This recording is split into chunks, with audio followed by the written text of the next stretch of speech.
देखिए, बर्थडे सबसे पहली चीज़ तो इस्लामिक कल्चर का कभी पार्ट नहीं रहा है, मुस्लिम कल्चर का नहीं रहा है। ना नबी करीम सल्लल्लाहु अलैहि वसल्लम मनाया, ना साहबा ने मनाया, ना ताबीन ने मनाया, ना तबी ताबीन ने मनाया सल्लल्लाहु अलैहि वसल्लम। लेकिन ये यूरोपियन कल्चर का अटूट पार्ट था, और ये यूरोपियन कल्चर का पार्ट था, क्रिश्चियनिटी का पार्ट नहीं था कभी भी। याद रखिए, यूरोपियन कल्चर के अंदर विजिगॉथ्स है, वाइकिंग्स है, ये है वो, उनके अजीब व गरीब कल्चर्स थे जिसमें वो कुछ दिनों को मनाते, कुछ चीज़ों को मनाते। अफसोस की बात है, ईसाइयत ने भी कई कल्चर्स और कई रसूमात उन्हीं से लिए। बहरहाल, तो वहाँ वो कल्चर था, यूरोपियन कल्चर था। जब ईसाइयत वहाँ पहुंची तो वहाँ के ईसाइयों ने कहा कि जब ये लोग इतने कोई ज़्यूस की मना रहा है, तो कोई जो है हरकुलिस की मना रहा है, ये सब गॉड्स थे जो इनके जिसको कहेंगे ग्रीक माइथोलॉजी की, याद रखिए। तो इनको लगा ईसा तो सबसे अफजल है, ईसा भी गॉड है इनके नज़दीक। तो इन्होंने ईसा अलैहिस्सलाम का मनाना शुरू, और ईसा अलैहिस्सलाम के बाद फिर उनके सेंट्स का मनाना शुरू किया, नेक लोगों का, औलिया का। फिर उसके बाद आम लोगों का शुरू किया, और फिर वो कल्चरली इतना वो हो गया कि वो बच्चों के मनाने लगे। तो ये ईसाइयत कल्चर का भी पार्ट नहीं रहा, जिविश कल्चर का भी कभी पार्ट नहीं रहा अहले किताब का, ये यूरोपियन कल्चर का पार्ट था। वहाँ से क्रिश्चियंस में आया, और क्रिश्चियंस के थ्रू जब मुसलमान हुकूमत यूरोप में गई तो यूरोपियन से फिर मुस्लिम्स में भी आ गया।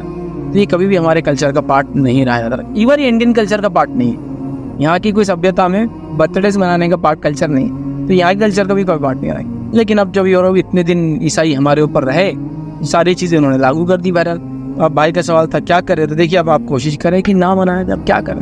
मतलब अब दादा भी मनाना चाह रहा है, दादी भी मनाना चाह रही है, नाना भी मनाना चाह रहा है, नानी भी मनाना चाह रही है, मामू मनाना चाह रहा है, चाचा भी चाह रहा है, अब्बा भी चाह रहा है, अकेला ही है। हालांकि वही सबसे ज़्यादा राइट सकता है बच्चों पे, बट लेकिन उसका कोई वो नहीं। तुमको क्या समझता, बच्चा नर्वस हो जाएगा, साइकी हो जाएगा, बचपन से ड्रामा में चले जाएगा, टेंस हो जाएगा, दूसरों की मनाते हुए देख के उसको बेचारे कैसा लगता होगा, दिल में कितना बुरा बुरा लगता होगा। और ये मतलब बच्चों की सोच आप समझ में आ रही है। लेकिन जब बच्चा जैसे बच्चा समझ जा रहा और बड़ा, मेरे को नाइकी का ये शूज़ होना, जब आपको नहीं लग रहा कि बच्चे की सोच कहाँ जा रही, 20,000 का शूज़ दिला दो, तब उसको आप कैसे समझाते, बेटे अपनी इस्तेदाद नहीं है, अपनी इनकम जितनी है उतने का ही शूज़ आ रहा है, तो आप वो नहीं ले सकते। आप एक्सप्लेन करते हैं, समझाते, आओ बुका करते, एक्सप्लेन करते ना। तो यहाँ भी करो ना बेटा, अपने शरीयत का पार्ट नहीं, कल्चर का पार्ट नहीं, मुस्लिम कल्चर का पार्ट नहीं, नबी करीम सल्लल्लाहु अलैहि वसल्लम, वहाँ क्या करें, अब नहीं ट्रॉमेटाइज हो जाएगा, ये हो जाएगा, टेंस हो जाएगा, फला हो जाएगा, तो आप मनाना। अब देखिए, अब आप एक्सप्लेन करें, समझाएं, मैं क्या कहूँ इसमें। मतलब ये हर घर की अपनी अलग कहानी, अलग हालात है, लेकिन कोशिश ये करें कि बच्चों को आप समझाएं। और बच्चों को अगर आप ये समझा दें कि बेटा ये दुरुस्त नहीं है, ये नहीं मनाने की ज़रूरत नहीं है, बल्कि हमारे लिए फ़िक्र का मुकाम है।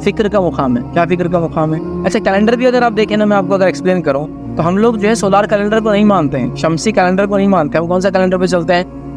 हमारे लूनार चलते हैं। लूनार कैलेंडर के एतबार से वो उस डेट पे भी नहीं मनाई जा रही। ऐसा आज बच्चा अगर पैदा हुआ कोई डेट को, जो कि इंग्लिश डेट है, तो अगले साल वो डेट पे नहीं हुई उसकी बर्थडे, इस्लामिकली वो 10 डेज़ या 9 डेज़ खिसक जाएंगे पीछे। कोई इंसान अगर समझो 10 साल का बच्चा हो गया, तो इसका मतलब 100 डेज़ कम हो जाते हैं इस्लामिकली। 10 साल का जब आप बोल रहे हैं, नहीं, उससे 100 डेज़ पहले 10 साल का हो जाता है। उससे लोग है ना हदीस में 10 साल का हो तो बिस्तर अलग करो। वो 10 साल क्या करते हैं, हाँ तुम 10 जनवरी को पैदा हुए थे ना 2010 में, तो 10 जनवरी 2020 को तुम 10 के होंगे, नहीं, उससे 3 महीने पहले हो चुका है हो। और बच्चों को एहतिसाब के एतबार से याद दिलाना कि बेटा तुम 2 साल के हो गए, 5 साल के हो गए, 10 साल, एहतिसाब समझते ना। अकाउंटेबिलिटी, बेटा कितनी उम्र हो गई तुम्हारी, 10 साल, क्या किया तुमने आज, तुम बालिग हो गए हो, अब तुम 15 साल के हो गए, ये एक अलग चीज़ है। बट वो सब छोड़ के हम लोग मना रहे हैं, खुशियाँ मना रहे हैं, फिर सारी चीज़ें हो रही। मैंने तो एक बार एक अजीब व गरीब देखा, एक जगह एक सालगिरह लोग मना रहे, मसले थे, वो दिख रहा था। हम लोग गए तो एक ढाबे भी आजकल सालगिरहों के लिए देते हैं, एक जगह बना था, वो सालगिरह मना रहे थे। इतना उन्होंने कल्चर को कॉपी किया कि स्पेनिश सॉन्ग पे वो नाच रहे थे, जो कि ना मेरे को समझ रहा था ना उनके बाप को समझ रहा था क्या है। यहाँ सालगिरह मनाने के पूरे एटिकेट्स फॉलो होने के, स्पेनिश सॉन्ग रखना, टोपी की लेंथ ये होना, अम्मी अब्बा ने ये टोपी पहनना, बच्चे ने ये टोपी पहनना, हाँ, केक काटा हुआ केक ही होना। अब तो केक काटने के, मनाने के भी तरीके आ गए, खाने वाला केक, मुंह पे मलने वाला केक। देखिए आप, नहीं 2 केक आ रहे। अब मैं एक साहब के पास रोशन गेट पर गया, वहाँ बैठा था, तो एक केक उन्होंने दिया कुछ 500 रुपीज़ का केक था, सेकंड केक दिया 200 रुपीज़। मैंने उनसे पूछा ये 200 सेम केक? तो बोले मलने वाला है, बोले, और ये खाने वाला है। मलने वाला क्या है? तो बोले जो पुराने में आते ना, जो मतलब एक्सपायर हो जाते, तो वो केक हम 200 में बेच देते। वो सेम रहता हो, फ्रीजर में रहता, लेकिन एक्सपायर्ड रहता, समझ 7 दिन के या 2 दिन की एक्सपायरी है शायद केक्स की, तो वो उन्होंने वो रख दिया, तो बोले 200 में देते, ये मारने वाला। और ये फिर एक साहब हमारे संगाने लगे कि एक पार्टी में चल रही थी, बोले रात में कुछ 12 बजे पार्टी चल रही थी, रास्ते रोक के पार्टी बनाना भी आजकल चल रहा है, स्पेशली बर्थडेज को रास्ते बनाए लोग, क्योंकि सबको बताना चाहते हैं कि उन्होंने पूरे समाज पे एहसान किया पैदा होकर, ठीक है। तो रास्ते में करते 12 बजे, तो वो पार्टी का उन्होंने सुना रहे थे, बोले मैं दूर से देख रहा था ये लोग मना रहे, तो उन्होंने जैसे ही शुरू हुई पार्टी केक मल दिए, बोले और पूरे केक मलने के बाद बच्चा 2 केक ला, अरे बोले खाने वाला मल दिया पुण्य, मतलब मारने वाले गलती से अंदर रह गए और खाने वाला मल दिया, एक्सपायर रहते यार। शिट बोले अब पूरा अब नए लाना पड़ेंगे केक, क्योंकि वो खाने वाला मल दिए थे उन्होंने खुशी, मतलब वो मरने वाले थे, मारने वाले अंदर रह गए और ऊपर से जो निकले वो मुँह पे मार दिया उन्होंने। तो बोले वो खाने वाला मल दिया पुण्य, अब क्या करना था, बोले चलो ये अब दूसरे केक लाएंगे। तो बहरहाल ये हो रहा है, तो कल्चर बन गया, क्या करें बच्चों का।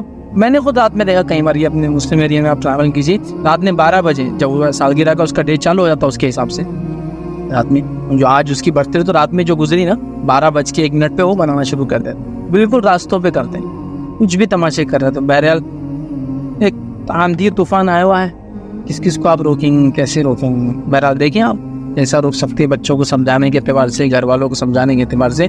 और मैं कहूँगा सालगिरह पे समझा कर ज़्यादा फ़ायदा नहीं है, वो शुरुआत से इस्लामिक अक़ीदा, इस्लामिक ट्रेडिशंस, कल्चर, उसके का इम्पोर्टेंस अगर वो करते आए तो इंशाअल्लाह ये सब चीज़ें भारी नहीं होती फिर। लेकिन वो सब नहीं करते आए तो ये चीज़ें बड़ी मुश्किल होती है कि इस पर अमल करें।